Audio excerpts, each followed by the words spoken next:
Welcome to Trash Bag Digest, a podcast we expect no one to listen to about consuming and creating stuff. I'm Iliad, that's Marigold. We're two completely unqualified friends who are doing this just for fun.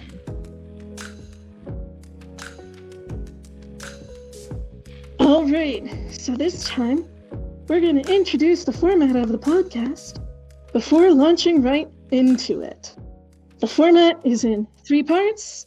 The first part is a recap of what we've read or watched last podcast, whenever that was. The second part and third parts will be themed. For the second part, we'll discuss the theme around consumers of media and us as watchers and readers and listeners or whatever.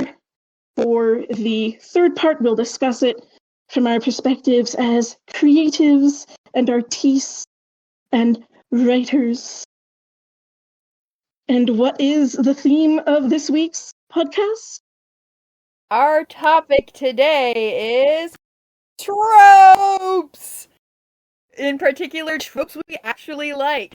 So, going into our first segment, what else are we excited about? Anything good to share? Yes, so I have just played 2 video games this week. Or was it 3? No, I played 3 video games. Oh my god, that is a lot of video games. No, like, it's not my fault. It was the Steam sale, okay? They were all hella cheap. I have a 4th video game I'm probably going to play. I cannot be stopped. So the first video game I played was a game called Arcadia Fallen. Nice.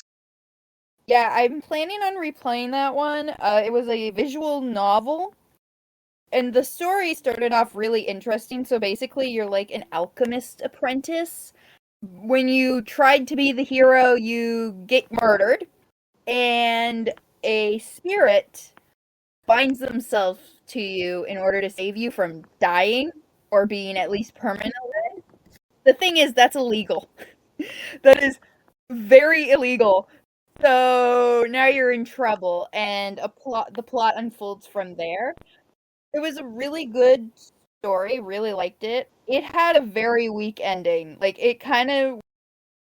You know how you can tell when you're reading a story and then suddenly you're like, wow, you ran out of ideas and you just wrapped it up? It was kind of like that.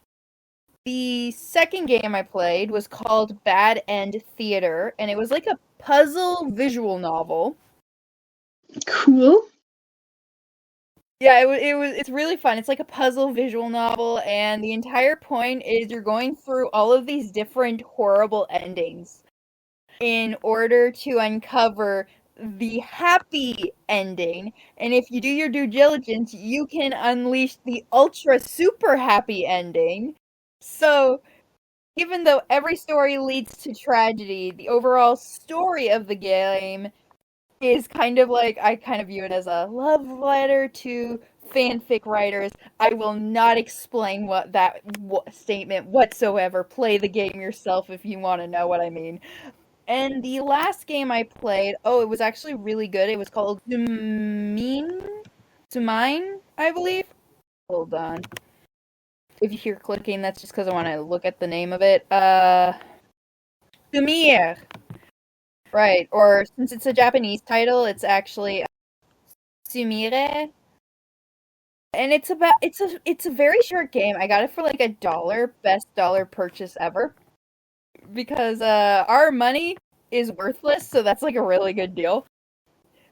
But yeah, no, it was such a touching story about grief and dealing with loss of one's family, of one's like support, and it was a really cute story. It was so touching, and it was so worth $1. Nice. What about you? I'm trying to think back over what I've done recently. I did a lot of not reading any web novels because I was stuck on a bad one and it took me like a week to just fully give up on it. So I'm in between web novels at the moment. I think probably the thing that sticks out in my mind a little bit is that I've started watching hour-long slideshow army military videos, sort of, on YouTube. I should say they're not like military as in from the military. They're like on military history and how militaries work. It's a YouTube channel called Perrin.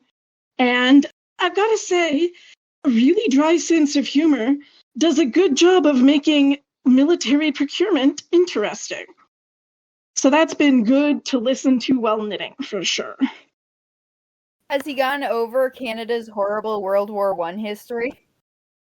I mean, most of it is sort of broad strokes, like dipping into historical examples, but like focused on like sort of problems and challenges militaries face, right? So there was like one on procurement, and they did mention the Canada F-16 fighter jet shenanigans briefly.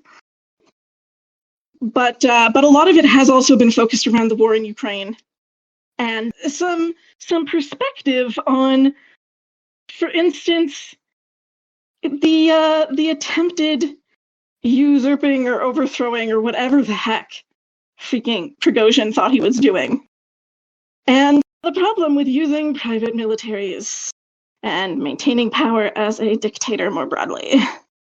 So thoroughly enjoyable and very level-headed. Other than that, can't remember much of what I did, to be honest, but I did watch Nimona. And I read Nimona like 40 minutes right before we were supposed to talk, because I am just that good. Well, and I don't...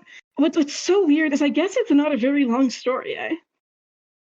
It's only 200 and... what was it? 200 and some like 30 or 50 chapters, which in terms of like as a web novel that was published online, that is very long, right? Because you had to wait, I don't know, let's say once a week for one new paper. No, it was 2. Huh? It was 2, Tuesdays and Thursdays. Oh, 2 days a week? Okay, then like, but still, that's like, in terms of like, waiting for a new page. Yeah, and that was the thing, because like, I've never read the book, but I read the web novel. I think I did that in high school, and at the point at which I jumped in was sort of like, I think in still like the first quarter of the story. Not a ton had happened yet. So I followed most of the story as it was being updated. And I gotta say, there's something deeply surreal about like seeing events play out in the movie, and all I can think is, no, there were years between those events. Like those two things were months apart. What do you mean they happened like in mere days?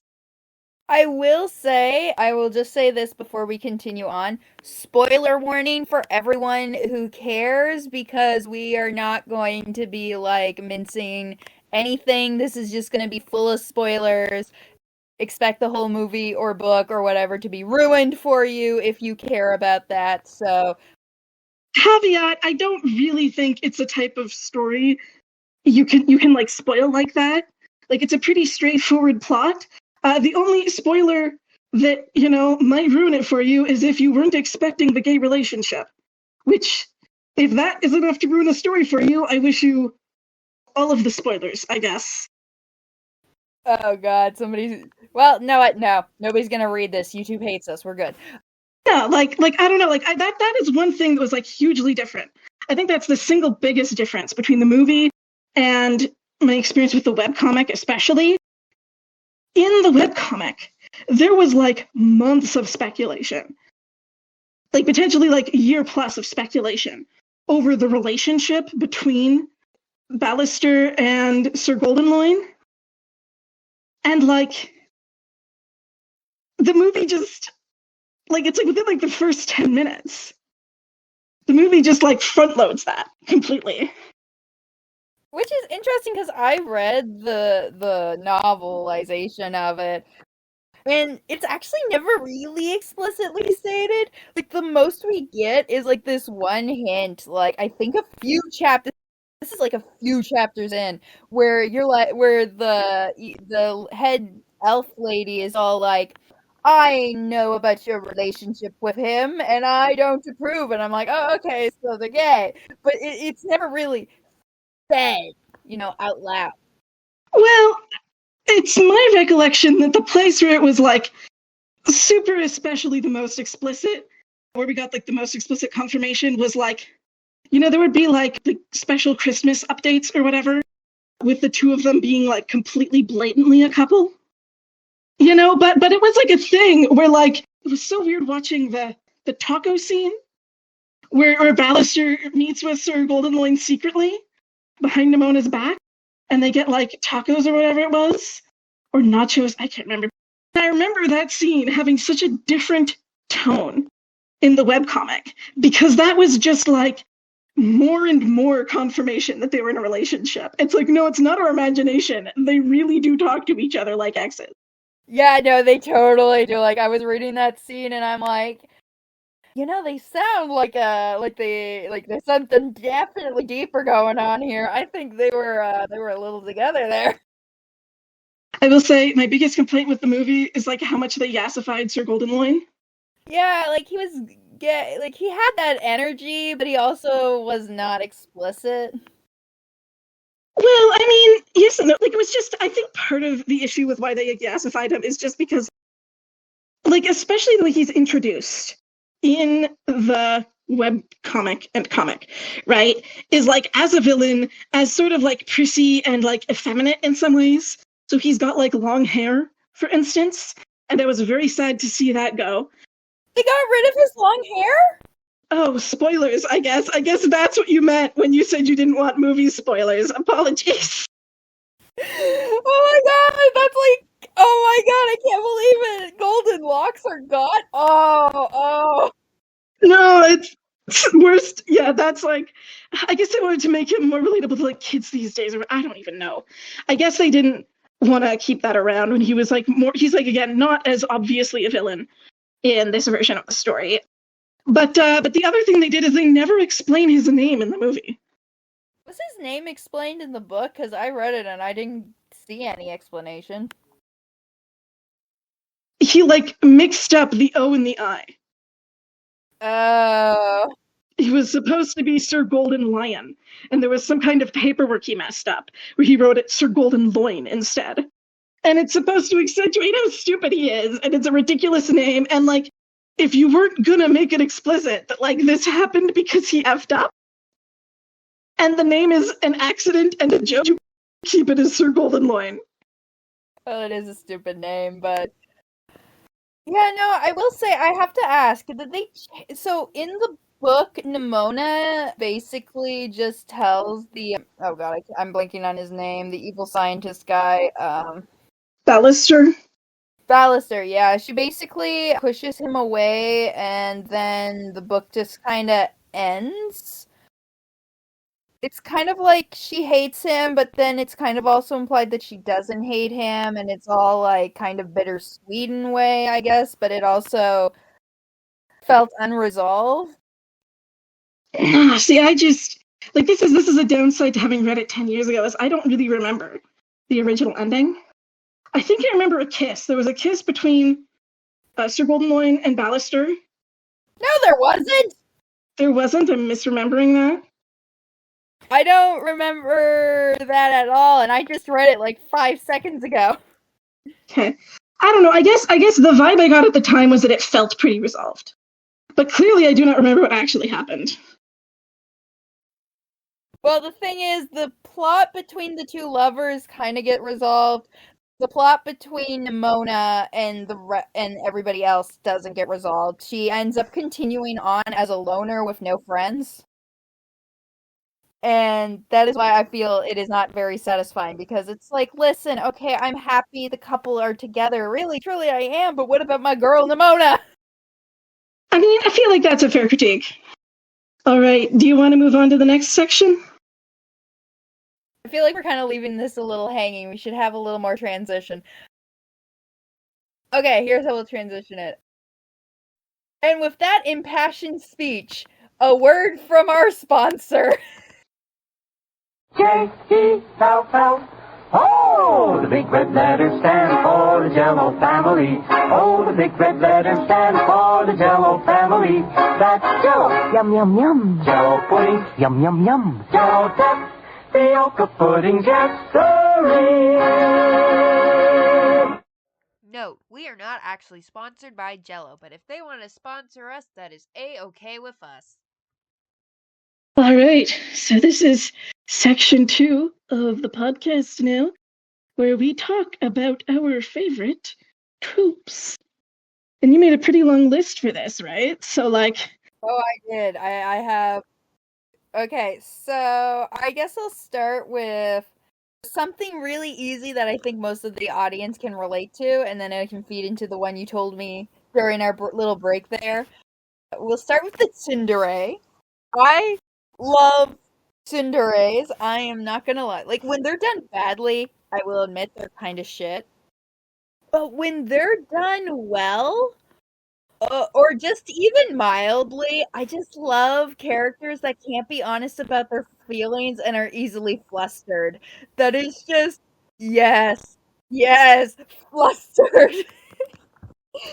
It's just so much fun watching someone go from angry being to suddenly being touched and not knowing what to do with themselves, so they're a blubbering mess. Yeah, and I love like the wide variety of tsunderes are too. Right? You get the ones that are more violent, you get the ones that are more like icy. You know, you get like the subtle tsundere, and then you get the not so subtle tsundere. They're all good. Oh, and then you have the heavy on the tsun, light on the dere, and heavy on the dere, light on the tsun. All right, and next on your list. Oh, you don't want to do one of yours? Right, because I totally made a list just like you did, and I definitely don't have like only 3 things on it. I just figured we could do, the one that starts with the Y and ends with the dere. Yes, okay, fine. You caught me out. I like yanderes. And this is something we share in common. We share this in common. We both like yanderes. I think the best description I saw of like a yandere is like, I don't know, I was reading a like Lovecraft story. Not like actual Lovecraft, like Chinese web novel that was using Lovecraftian mythology. And the main character was like getting a love confession, kind of, from the male lead who's like an old god. And he said something to the effect of like, I might never understand human love, but I can give you something stranger, deeper, and truer. And I was like, yes, this is the epitome of a yandere. It might not be actual love, but it is stranger, deeper, and truer. And it's like that is the whole point. I mean, I like that. I also like the technically with a yandere, you never have to worry about them straying from you. Yeah, it's definitely one of these things where like, now that I've said the definition is like the distinction between yanderes in real life and yanderes in fiction. Just to be clear, yanderes in real life are like crazy psychos. But like in fiction, like the whole fantasy, right, is like crazy love, total devotion. It's even better when they both turn out to be yanderes, because then it just kind of cancels each other out into crazy land. Yeah, I've got to be honest, I do have a soft spot in my heart for like the 2 psychopaths relationship. Yeah, that one's a lot of fun. I do admit, though, I am also fond of the yandere who's also with the easily manipulated moron. I mean, that's a great setup for some good shenanigans there, that's for sure. Or with the tsundere, that's fun. I kind of like the restrained yandere. Like the yandere that is like just keeping himself in check. The yandere that is like leashing himself to the main character, and it's like, you know, good luck, use my power wisely. You're the only one who has it. I will go insane without you. Oh, my favorite is, I will entrust my entire moral compass to you, yandere. So, like, he would gladly murder everyone, but he loves you more, sweetie, so, you better guide me. Yep, and I think that about covers yanderes. What's your next one? Okay, so this one might be a little odd to some people, but it's a misunderstanding trope. I know everyone hates misunderstanding trope, but this one I just love. I'm reading an entire book centered on this one trope. Okay, I live for it. And it's basically where, let's say character A is a dumbass. And we, the audience, know that character A is a total utter dumbass. But character B doesn't know that character A is a dumbass. So character A does something that the outcome of this stupid decision is actually good or brilliant even. And character B is left convinced that character A is actually a genius or is smarter than they actually appear. And they totally misunderstand character A as being someone better than they are. And character A just goes with it. Because character A either doesn't know about the misunderstanding or just decides, you know what, they think I'm great, so I'm not going to fix their mind. And that's it. That's the whole trope in play. I like to call it, I don't know, wacky misunderstandings or even just ride the wave, man. Ride the wave. Yeah, you are made of stronger stuff than me. Like, that kind of situation gives me such bad secondhand embarrassment. Oh, I love it. But to be fair, it's usually used for comedy, which is why I love it. And when it's used well, it can be great. I just don't like the whole embarrassing, like for me, the net outcome is character B thinks character A is a wise person, and that misunderstanding never gets resolved. The whole point is that it never gets resolved. This misunderstanding goes on forever. You know, I guess it's just an evolution of irresponsible Captain Tyler, or this other thing called Crouching. What was it? Crouching Demon, Hidden Moron, where a character seems to be an idiot, and then they reveal they're actually a badass. Makes sense to me. Yeah, so it's kind of like a combination of those two tropes, but like. Then another one I really like is what I like to call the grumpy pet collector. So, you could kind of argue Batman is this, but with orphans. Okay, yeah, so can you clarify what you mean by pets here? I feel like this is very important. So, pets are basically like animals. Okay, but like literal pets. This isn't like a harem situation. No, not a harem at all. I hate harems, okay? We can make a podcast just on tropes we hate, and harem would be on there. Grumpy pet collectors are characters that are grumpy and don't seem to like people, but they seem to always have as many animals around them as possible. They could be like a Snow White figure. They could just be a character who has a horrible habit of just collecting every pet they see.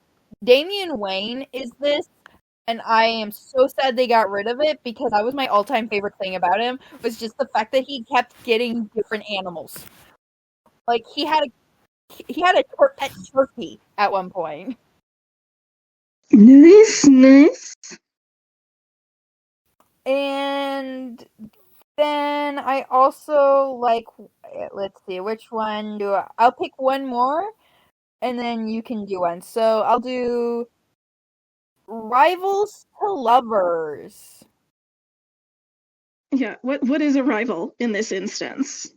Okay, so there's different types, but usually in a story, a rival is a lot lower stakes than, say, an enemy. So a rival is kind of like, let's say in Voltron, I'm going to use Voltron because, you know, infamous. In Voltron, Keith and Lance are rivals. They're on the same team, they're fighting for the same goal, but they also have an antagonistic relationship where they're both trying to compete with each other. In Sailor Moon, that's like Usagi and Sailor Mars. Those two are rivals, right? They're bickering, they're arguing, they're just antagonistic. You can even say this in school settings where two characters hate each other and are antagonistic. You know, basically, like, they have animosity and they're always competing with each other, but they're not enemies. Okay, you could, maybe Bakugo and Deku are this. I don't know. I haven't seen My Hero Academia. But the point is, they start off on an antagonistic or even friendly rivalry foot, and then they slowly shift the dynamic until they fall in love. So you get a lot of dumbass to lovers with this, basically. You know what? I can kind of get behind that. But personally, like, my preference is definitely towards, like, enemies to lovers. See, I was no problem saying that until I found out that for some people that means like two characters that actively hate each other. That isn't the type of enemies to lovers I like. I like political enemies to lovers. Two people that are on different sides of a bigger conflict. And that is like catnip to me. Like going back to Nimona, also Shira, also the Grand Master of Demonic Cultivation, right? Where it's less, well, it's not like necessarily not about the relationship between two of them, but like the thing that's keeping them apart is not them personally hating each other. It's like, a wider conflict that they're on different sides of. And I don't know, that's just like 100% my jam. When they come together at the end, it's like awesome. I think I also like enemies to lovers, but I like it when it has that rival to lover dynamic more to it, so.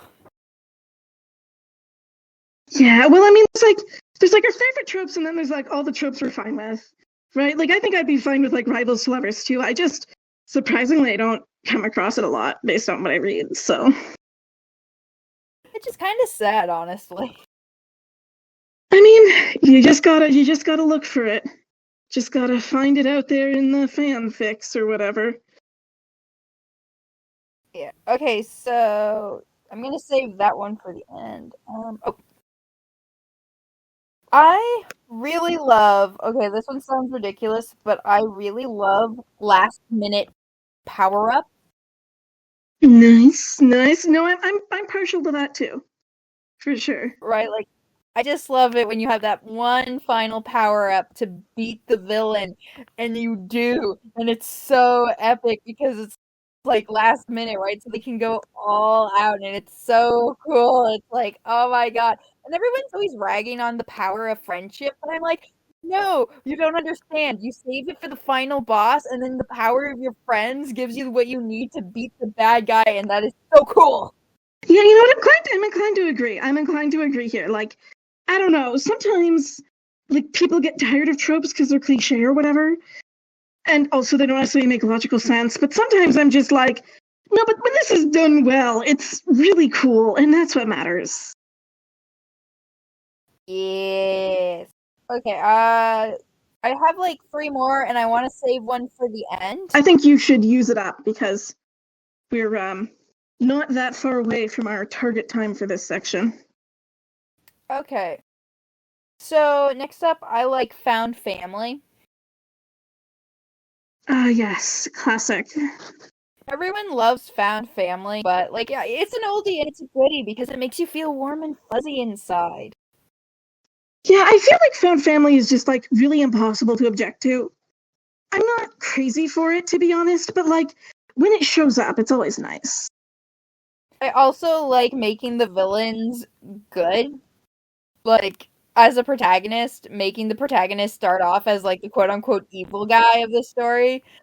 I don't know, I'm a sucker for that. Very true, very true. No, I'm a big fan of like villainous stories and stuff. That's also what I like to write, so I'll save more of this on the next section. And the last one that I really love, it's all combination with the fourth wall.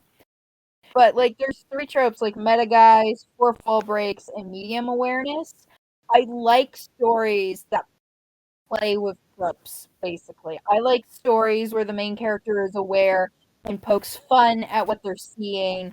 When it's done well, it can be a lot of fun. Like Gwenpool literally has the main character break the medium she's in, and you get a lot of cool paneling because of it.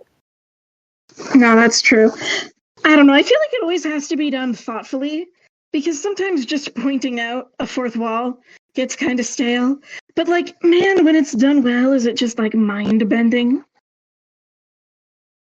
Like sometimes it doesn't have to be like playing just with the fourth wall. Like there's a trope called the meta guy, and you know how obsessed I am with this BL called Zentai BL, and I love that one so much. And he doesn't really play with the medium he's in. He's just pointing out the different BL tropes in the world he lives in.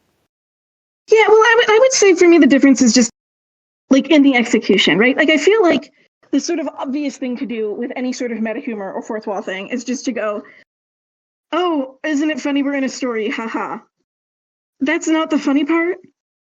Like, Zentai BL is a good example where, like, the funny part is playing out how absurd it would be to live in a world where, like, common BL tropes are a regular occurrence. Yeah. It's not just like, ah ha ha, he's in a BL, and that's the end of it. Like, that is the kind of fourth wall humor I don't like. But, like, you gotta take it further. You gotta evolve it. Yeah. It's like, if you're gonna bring up meta humor, go all the way and know what you're doing, because, like, lazy, haha, here's the thing. No, that doesn't cut it for me, okay? I like good meta humor. All right, so for our final section, we will be talking about tropes we really like to use as creatives. And so I'm going to talk about something I love to do with writing, and that is I love writing semi-uke dynamics. Right? I think we talked about this a little bit last week already, about that sort of cornerstone of the BL genre. And it's come under a lot of fire, perhaps reasonably, for the weird thing it kind of implies about, like, actual gay relationships, because it doesn't really remotely resemble actual gay relationships, let's be honest here. But I've got to be honest, I really like it, because at this point, I see it as basically made-up genders. And I really like... It kind of is. Yeah, like I don't know, because, like, if you say, oh, it's just, semi means top and uke means bottom, right? Like, those things are sex positions, but, like, in BL, those things are so much more, right? It affects how you look. Right, it affects how you look, it affects what your freaking height is. But one of the things I like is that sort of every author gets to kind of pick their own rules. Like, it's always really interesting to me to see who cooks in a BL, right? Because sometimes it's the semi, and sometimes it's the uke. And so that's one thing where, like, yes, there are aspects to gender roles here, but each author gets to pick which one they use and how they implement it. And that's what I really like about it, is because, like, if you're writing female and male characters, you're kind of locked into those gender roles. You can't write that without people making really obvious parallels to, like, historical sexism and real-world gender dynamics, and putting it into the semi-uke format instead in Boys Love is just, like, a way to push all of those implications back and write about the characters instead. So that is why I find, there's lots at this point, lots of, Boys Love stories even that, especially in the West, are moving away from those tropes. There's lots of MLM romance that, like, doesn't use them at all. But I'm going to defend them, because I really like using them as a way to, like, talk about relationships without having to bring real-world gender dynamics into it. Well, listen, I mean, I am a sucker for the feminine semi and the masculine uke, which might say more about me than I like to think. But, I actually still like semi-uke dynamic. I feel like they add something sometimes to a work. Sometimes realism is great. I think it depends on the story, Sometimes I want a story that's not taking itself, like, too realistically, and sometimes I want a story where, I don't want those dynamics, but it depends on the work. Yeah, and again, like, I'm glad that it's becoming more optional, and I'm also glad we live in, like, 2023, when, like, hopefully most people understand that these are, like, fictional tropes and not remotely reflective of actual queer relationships to any degree. Oh god, yeah. I mean, the only reason these tropes even could, like, formulated is because, as a lot of people know, yaoi was produced by women for women, and a lot of these tropes are kind of grounded in those traditional gender dynamics. At least the early stuff is, but the longer it goes on, the more it evolved because more got accepted. Yeah, well, and again, like, I think at this point, like, don't get me wrong, I love myself some sort of punchy, traditional, essentially power exchange in some of the semi-uke stuff. But I've also come across a lot of stories now that are, like, straight up critiquing and reinventing what those kinds of partnerships can look like in fiction. And I think that's pretty cool. All right, what's your next trope? All right, my next trope. I only have like 2 of these because, to be honest, I don't have a great breadth of things I write. But I am really enjoying writing romance, as maybe the fact that I'm thinking a lot about some UK dynamics implies. But specifically, I like when romance is a puzzle. Like, you've got 2 characters, and they each have problems, and they each have a way to solve the other's problems. And the romance is about, like, connecting those dots between the characters. Like, that to me is, like, the fun structure of the story. I know there's, like, lots of stories where, like, that is not how romance works. In fact, I think that, like, most Western romance doesn't necessarily work that way at all. But that's my kind of romance. You've got a problem, I've got a problem, and we're going to solve it through the power of love. And that's pretty much all I've got for writing. Aside from that, what's on your mind as a writer? I've been thinking a lot about what I've been gravitating towards, and I'm definitely more inclined towards just villains or villain protagonists, but like the corny, cheesy, cartoony villain protagonists. I like characters who are misunderstood but are soft inner beings sometimes. I've been playing around with different ideas, but like it's funny because as much as I write romances, I'm realizing more and more I don't actually like writing romances as much as I do reading them. Yeah, I think that's an important distinction too, right? Because, like, there's a lot of stuff that I will read, and then I've thought, like, but would I want to spend weeks to months working on writing the same thing? And the answer is no. I've been slowly working on this story, that I called The Alchemist. I'm not even sure if I should pursue it because it is a romance. It's a soft YA style romance. It could work very well, but I'm like, the thought of having to write nothing but a romance, I think, is what gets to me. Like, I don't know, I've been slowly exploring what I like to write and what I don't like to write, and I've been writing. I have my screenplay I'm still in the work with, and that one isn't just a romance, it's also an action comedy, and I definitely like comedies more. So, I guess I could do the tropes I've talked about recently, but I mean, yeah, I definitely feel like this is like a struggle, right? You want to write something and you want to write something you like, but like the amount of stuff you'll read is so much broader than like what you actually want to write. And it is so hard to like nail it down and figure out, okay, this is worth spending my time on. I think that's why I like short stories when it comes to writing, just because it's a lot easier to experiment with different ideas if I can just figure out what I like to write, because I think I like writing corny stuff. I definitely am that kind of gal, but when it comes to tropes, I feel like I don't know my own tropes well enough. Like, even in my own art, like, I guess I could say, oh, I gravitate to bright colors, but recently I've kind of wanted to play with that more because I have this desire to just experiment because I haven't really found my quote unquote art style outside of like everyone looks happy. Yeah, I mean that makes sense too, right? Like sometimes it's about the journey, or I don't know. I was trying to get cliche there, but like I definitely feel you that you gotta try stuff to find out if you even like it in the first place.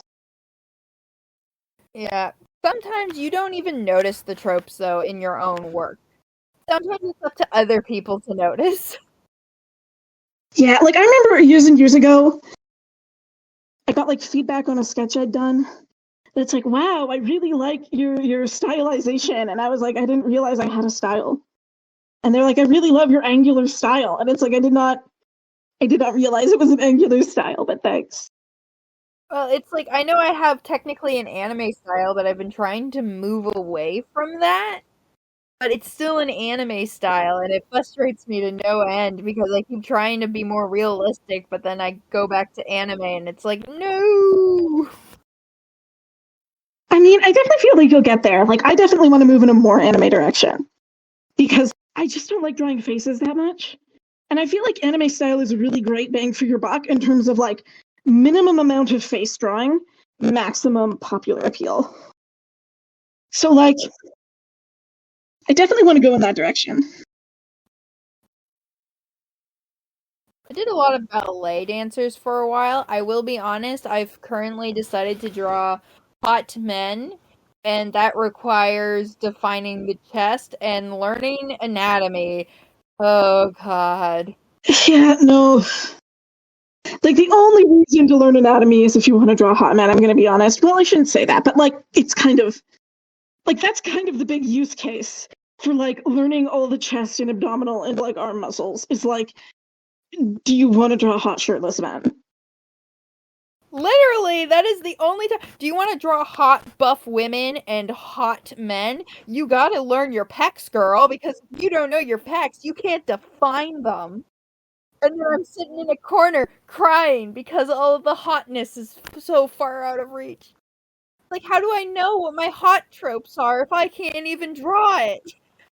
Yeah, gotta just keep practicing, I guess. Story of our lives.